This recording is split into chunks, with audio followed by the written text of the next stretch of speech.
छात्र कर रहे धरना प्रदर्शन, 400 से ज्यादा घायल, 6 लोगों की जा चुकी है जान।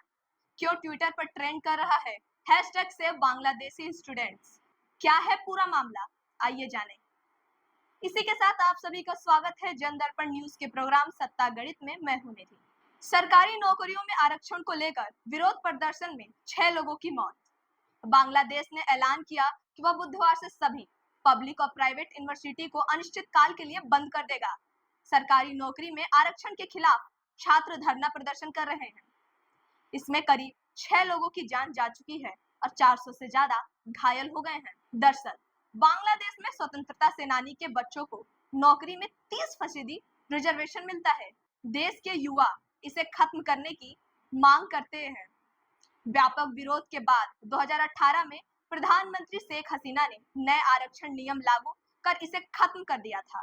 हालांकि 5 जून को ढाका हाई कोर्ट ने हसीना के फैसले को पलटते हुए दोबारा आरक्षण लागू किए जाने का आदेश दिया। इसके बाद से प्रदर्शन फिर शुरू हो गए।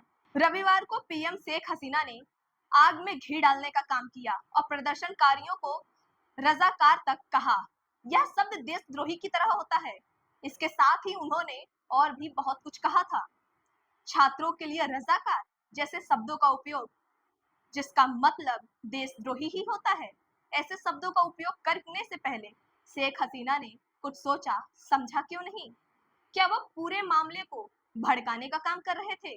छात्र देश का भविष्य होता है, ना कि देशद्रोही। शेख हसीना को यह बात समझनी चाहिए और समझकर उचित शब्दों का उपयोग करते हुए छात्र को बोलना चाहिए। जो देश के भविष्य हैं, उन्हें देशद्रोही कहना क्या उचित है? आपको बताते चलें कि स्वतंत्रता सेनानियों के बच्चों को मिलता है रिजर्वेशन। बांग्लादेश में सरकारी नौकरियां इनकम का एक मुख्य सोर्स है। एपी के मुताबिक लगभग 40 लाख ग्रेजुएट हर साल लगभग 3000 ऐसी नौकरियों के लिए कंपटीशन करते हैं। 2018 तक 56% सरकारी नौकरियां अलग अलग कैटेगरियों के लिए रिजर्व थी। इनमें से 30% बांग्लादेश के स्वतंत्रता सेनानी के परिवारों के लिए रिजर्व थी। महिलाओं को 10% आरक्षण मिला। आदिवासी समुदाय के लोगों को करीब 5%, विकलांग लोगों के लिए 1% आरक्षण मिला। आपको बताते चलें कि बांग्लादेश में पिछले 2 सप्ताह से चल रहा आरक्षण विरोधी प्रदर्शन उस समय हिंसक हो गया जब सत्तारूढ़ पार्टी के जुड़े समूहों ने राजधानी ढाका में छात्र प्रदर्शनकारियों पर हमला कर दिया। देश में कोटा प्रणाली में सुधार की मांग कर रहे छात्रों का कहना है कि सरकार और उसके सहयोगियों की ओर से उन पर हमला किया जा रहा है। धरना प्रदर्शन कर रहे छात्रों के ऊपर हमला करना क्या उचित है? छात्र अपने हक के लिए आवाज उठा रहा है। उनका कहना है कि उनकी आवाज को दबाने के लिए सरकार उसके सहयोगियों द्वारा उन पर हमला करवा रही है। इसके साथ ही हमले में करीब 400 लोग घायल हो गए और 6 छात्रों की मृत्यु हो गई। जो छात्र देश के भविष्य हैं, उनके साथ ऐसा व्यवहार करना उचित नहीं है, यह निंदनीय है। इसी के साथ आपको आगे बताते चलें कि बांग्लादेश ने देश के प्रत्येक हाई स्कूल, इस्लामिक मदरसा, व्यावसायिक संस्थान को मंगलवार तक अनिश्चित काल के लिए बंद करने का आदेश दिया है।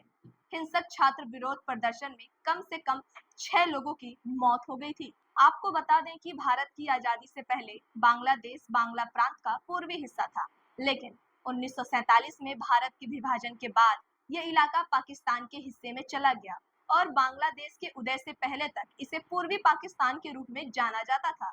बाद में 1971 में बांग्ला भाषी पूर्वी पाकिस्तान की आजादी के लिए पाकिस्तान के खिलाफ मुक्ति संग्राम छेड़ दिया था। इस संघर्ष के बाद बांग्लादेश एक आजाद मुल्क के तौर पर अस्तित्व में आया था। बांग्लादेश की सरकारी नौकरियों में कुछ पद महिलाएं, जाति, अल्पसंख्यकों और विकलांगों के लिए भी आरक्षित रखे गए हैं। आलोचकों का कहना है कि यह व्यवस्था प्रधानमंत्री शेख हसीना का समर्थन करने वाले सरकार समर्थक समूह के बच्चों को अनुचित तौर पर लाभ पहुंचाने वाली है। क्या छात्र अपने हक के लिए आवाज भी ना उठाए, चुप्पी साध ले? यदि छात्र अपने हक के लिए लड़े तो उसका परिणाम ऐसा होगा। आपको क्या लगता है, बांग्लादेश में छात्रों के साथ जो हो रहा है किस हद तक सही है या किस हद तक गलत है? हमें कमेंट बॉक्स में जरूर बताएं।